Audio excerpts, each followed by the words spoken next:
It's been about 7 weeks now since the disaster hit Fort McMurray with the fires, and we are now joined by Nathan Carter with ATCO Gas to talk about how the homes are being restored. Now, this is a huge important role that ATCO Gas has been helping to play in the community. Can you describe more in detail what's been going on?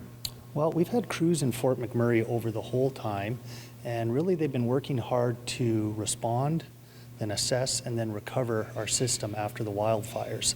The recovery they've went through, they've made sure that every person returning home has gas service available. But really the key step for people returning home is to get us to come out, do a safety inspection on their home, check their appliances out, and then relight those appliances for them. Okay, and what does the safety inspection include exactly? Well, it's basically our technicians looking at the appliances and making sure that they're safe for use. What kinds of issues could people run into with appliances after a disaster like this?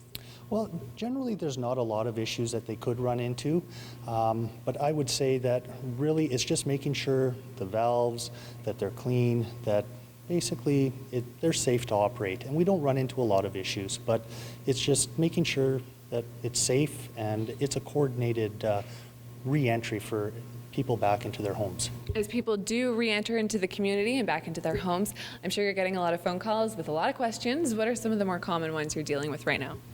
Well, I think the most common question is just, how do we get our service relit? And really, we were thinking about this early on into the process. There's 20,000 customers for us up in Fort McMurray, and we wanted to make sure, like I said earlier, that it's safe and it's really coordinated and people can come back in without a lot of hassle. So we set up a website, atcoresponds.com, and as part of that website we had a map, and that map really it shows whether people have electricity service and gas service available. And I would say that map has been really successful for us. We've had 60,000 people visit that map since we've put it up online, and that's at atcoresponds.com. Any other initiatives that you're working on in the community right now as people return home? Well, it's a community that we serve, so we continue to have people in the area.